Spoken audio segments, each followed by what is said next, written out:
মহেশতলায় gas cylinder বিস্ফোরণ, জখম 4 জন, এদের মধ্যে 2 জনের অবস্থা আশঙ্কাজনক। যে ছবি আপনাদের দেখাচ্ছি বোঝা যাচ্ছে যে কতটা ভয়াবহ ছিল এই বিস্ফোরণ, যে এই 4 তলা বাড়ির একেবারে উপরের তলার একাংশ পুরোপুরি ধূলিসাৎ হয়ে গিয়েছে। এই মুহূর্তে আমাদের সঙ্গে সরাসরি রয়েছে আমাদের প্রতিনিধি হিন্দল দে। হিন্দল, ছবিতেই স্পষ্ট যে এই বিস্ফোরণ কতটা মারাত্মক ছিল, কিন্তু প্রশ্ন উঠছে কিভাবে ঘটল বিস্ফোরণ। একেবারে বিস্ফোরণ কিভাবে ঘটেছে সেটা এখনো পর্যন্ত স্পষ্ট না হলে পুলিশ এবং দমকলের তরফ থেকে যেটা মনে করা হচ্ছে, এই যে 3 তলা বাড়ি সেটার একেবারে ওপরের তলা, সেখানে কিন্তু গ্যাস সিলিন্ডারে বিস্ফোরণ হয় এবং এই বিস্ফোরণের প্রসঙ্গে যেটা প্রাথমিকভাবে পুলিশ এবং দমকল মনে করছে যে ধূপ দিতে গিয়ে কোনো রকমভাবে আগুনের থেকে কিন্তু গ্যাস সিলিন্ডারে সেই আগুন ছড়িয়ে পড়ে এবং তারপরেই গ্যাস সিলিন্ডার বাস্ট করে এবং তাতেই কিন্তু একেবারে যে অংশ ঢেকে ফেলা হয়েছে ইতিমধ্যে ত্রিপল দিয়ে, সেইখানে কিন্তু বাড়ির একাংশ পুরোপুরি উড়ে যায় সেই গ্যাস সিলিন্ডার বিস্ফোরণের ফলে। এই বাড়িটি অজয় কুমার ঢাল বলে এক ব্যক্তির, সেখানে তার বাড়ির অন্যান্য সদস্যরাও ছিলেন এবং সকালবেলা যখন এই ঘটনা ঘটে সেই আকস্মিকতায় কিন্তু এলাকার মানুষজন ছুটে আসেন। একজন তাকে রক্ষা করতে গিয়ে তিনিও আহত হয়েছেন। এখনও পর্যন্ত পুলিশ সূত্রে যে তথ্য, যে তাতে মোট 5 জন আহত হয়েছেন।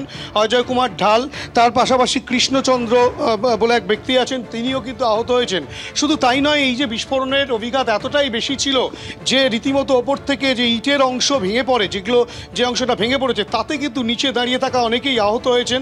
তাদের মধ্যে একজন মহিলা রয়েছেন যার মাথা ইতিমধ্যেই ফেটে গিয়েছে, তার প্রাথমিক চিকিৎসা ছেড়ে দেওয়া হয়েছে। কি হয়েছিল ঘটনাটা, আপনি কি তখন কোথায় দাঁড়িয়েছিলেন?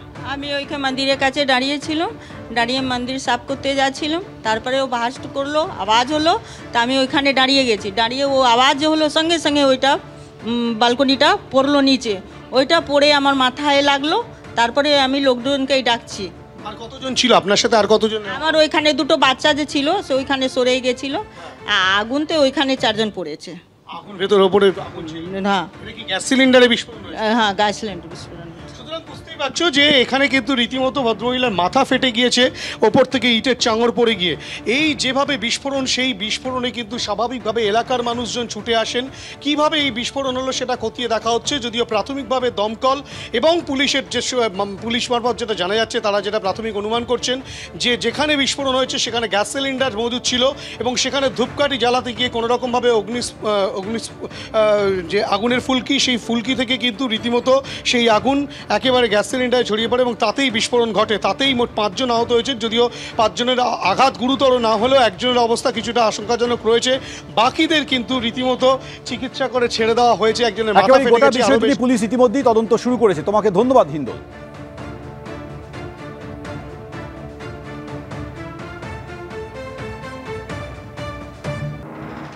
চোখ রাখছি পরের খবরে। প্রবল বর্ষণে বিপর্যস্ত উত্তরবঙ্গ। মঙ্গলবার পর্যন্ত উত্তরবঙ্গে ভারী থেকে অতি ভারী বৃষ্টি হতে পারে বলে সতর্ক করেছে আবহাওয়া দপ্তর। সর্বশেষ খবর নেব, আমাদের প্রতিনিধি রাজা চট্টোপাধ্যায় এই মুহূর্তে আমাদের সঙ্গে রয়েছে। রাজা, গতকাল যখন তুমি ছবি দেখাচ্ছিলে তখন তিস্তা নদীর জলস্তর যথেষ্ট বেড়ে গিয়েছিল এবং আশপাশের গ্রাম প্রায় প্লাবিত হয়ে গিয়েছিল। 24 ঘন্টা পর পরিস্থিতির কি কোনো পরিবর্তন হলো?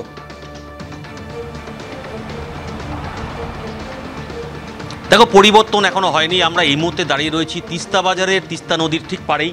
আমি ঠিক যেই জায়গায় দাঁড়িয়ে রয়েছি এই জায়গাতেই কিন্তু কালকে রাস্তা এবং নদী কিন্তু এক হয়ে গিয়েছিল।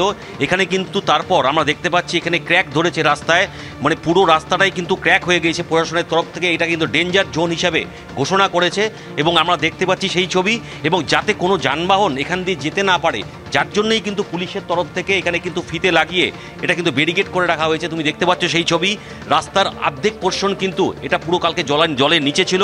আজকে কিছুটা জল নামলেও প্রশাসনের তরফ থেকে কিন্তু এই জায়গাটুকু কিন্তু ডেঞ্জার জোন হিসাবে ঘোষণা করে।